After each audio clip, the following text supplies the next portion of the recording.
Welcome to Dad's DeFi Space. I'm Kevin, and today we're going to look at some other tools we can use to research crypto in the DeFi space, specifically Bitcoin.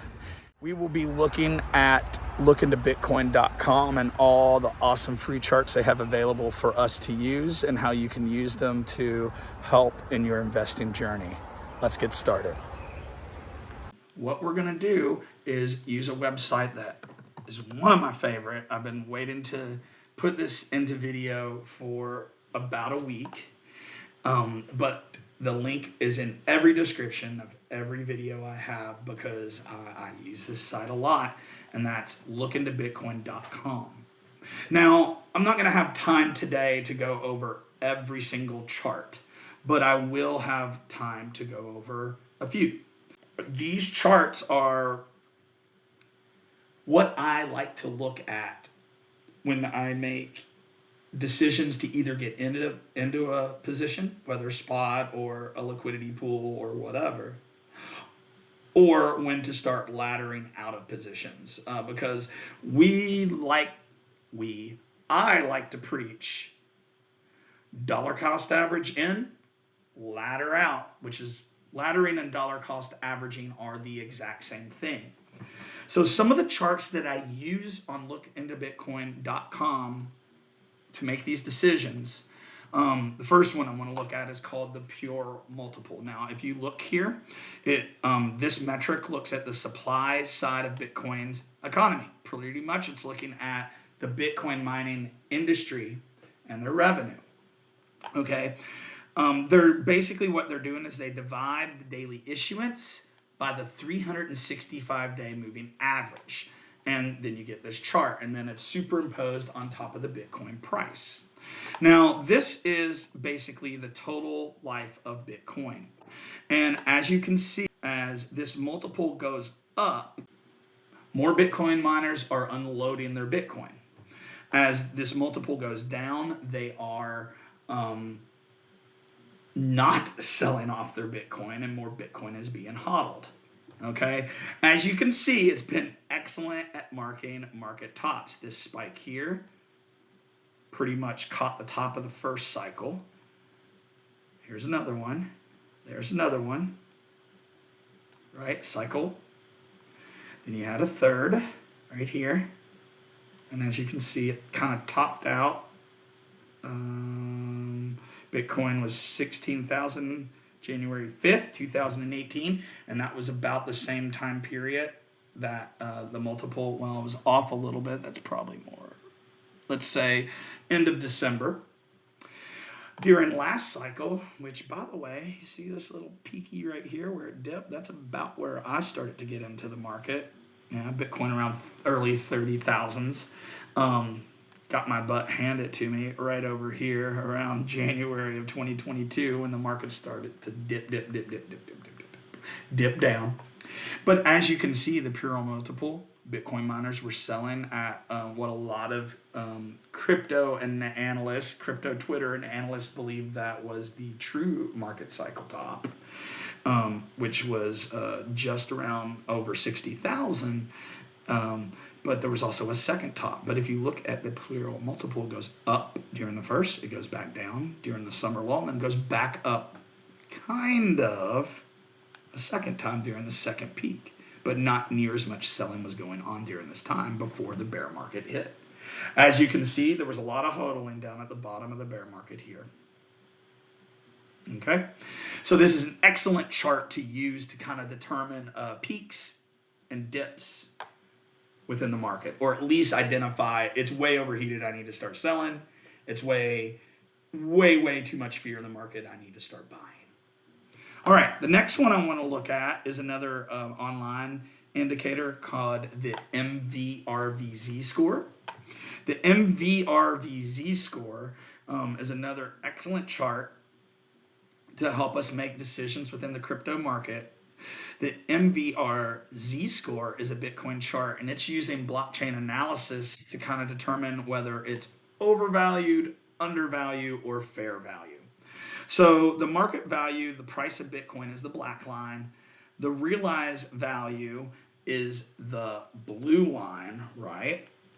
And the Z score is the orange line, and it's a standard deviation that's pulling out the extreme pumps and the extreme dumps within the market. Okay, so going back to the chart, what do you notice? When the MVRV-Z score spikes, we tend to be at top of markets. Like if I'm seeing this dipping up almost into this red zone, and we barely hit the red zone last time, I'm going to be selling a lot of my bags. Okay, so don't be a bag holder. Use some of this data to kind of create your own plan of when you are going to sell, when you are going to ladder out. And I think this is an excellent strategy for people to use in the markets. But I will offer some advice. Don't just use one indicator. You got to find a set of indicators to look at, because sometimes they will trick you. If I zoom in on the chart right here, it's not going to let me do this, is it? There we go. We made a higher high, a higher low, a higher low, a higher low, and we start to bottom out. And that was kind of going into the last bull run, the last bull market. All right, I want to point out a couple other charts that I like to use. One of those would be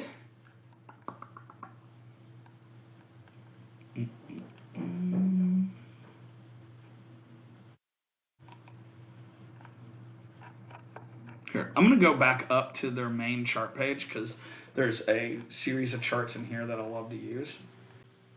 I want to look at the Pi cycle top indicator now, because this is another one that's really, really important. Okay. So this is the Pi cycle top and bottom indicator. I actually think it's much better at predicting tops than it is predicting bottoms. So I'm going to actually just go into the top indicator. It's slightly different. All right.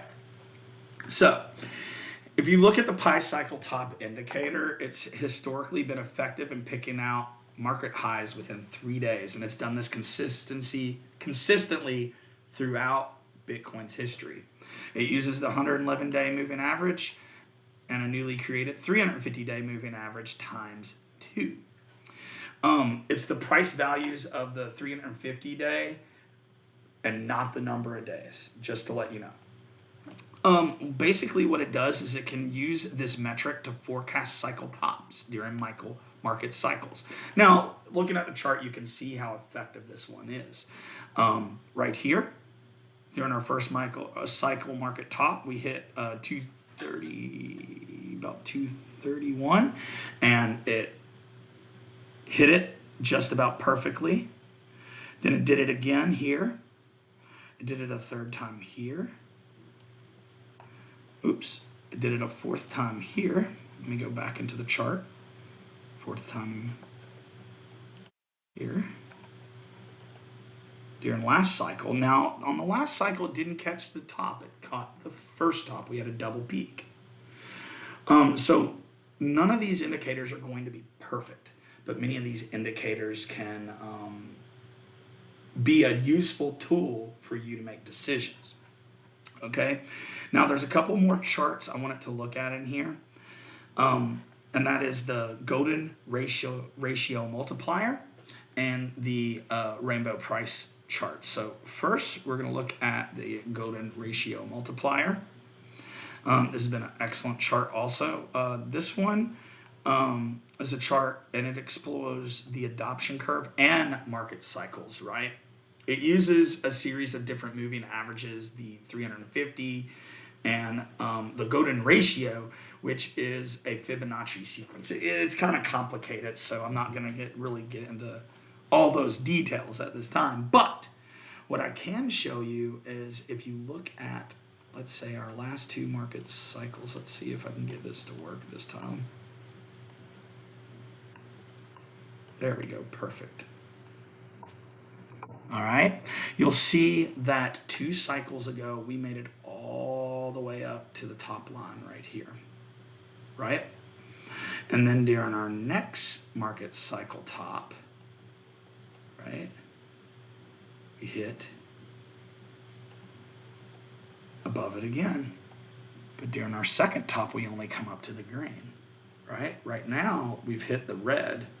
So my prediction is as we head back up, we're going to try to cross over into these above this red line again, right? Once we go above that red line, Bitcoin is basically into price discovery, right? And the market is going to have to figure out how much Bitcoin is worth. When we hit those moments is when I am starting to ladder out. Now, and I can't make these decisions for you because I don't know your situation, but you do need to have a plan. And these charts are an excellent way to make that plan. For our last indicator I wanted to look at, that's called the Bitcoin Rainbow Price Chart, all right? It's been a long stream today, almost 30 minutes, even though it's our first. So let me know how it's gone in the comments. Please like and subscribe to Dad's DeFi Space. And then let's get into our last chart, the Rainbow Price Indicator. The Rainbow Price Indicator is a chart that is one to show us long-term valuation of Bitcoin. So this chart is one that was used a lot last cycle by the crypto analyst Benjamin Cohen. He's one of the ones I like to follow for Bitcoin market cycle analysis and macro analysis. So this uses what he liked to use, which is a logarithmic growth curve. And this is to forecast potential price direction. And the idea is that the market is getting bigger. So there are more people, there's more more capital coming into the market. And this causes our returns to be diminished. So yes, I am a believer in diminishing returns. I am a believer in the 4-year cycle, as you can tell, talking about these charts today. And right now, I'm going to zoom in kind of on our current, oh, I went the wrong way, the current market cycle. And we are in this teal, almost going back down into the blue range. Now, I'm telling you right now, when we are in the blue range or below the blue range, this is the time to buy, right? This is during kind of the dropout during the last bear cycle. But I'm expecting us to get up, not quite as high as last time, but pretty dang close, which last time we got up kind of into the yellow-orange region. So this time, I expect us to get somewhere in the green.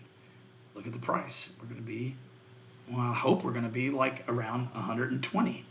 Now, these people that are preaching that Bitcoin to 250 and 300, this cycle, I'll believe it when I see it. But don't listen to analysts to make these decisions. Learn to look at indicators. Use the look into Bitcoin charts, kind of look at the sentiment on X, and then you kind of get an idea of what kind of plan maybe you might need to make. Use the data, use your own research to make those decisions. That's about it for the stream today. I hope all of you all have learned something, either some news, some indicators, some market action of Bitcoin. Again, my name is Kev, and this is Dad's DeFi Space. And until next time, peace.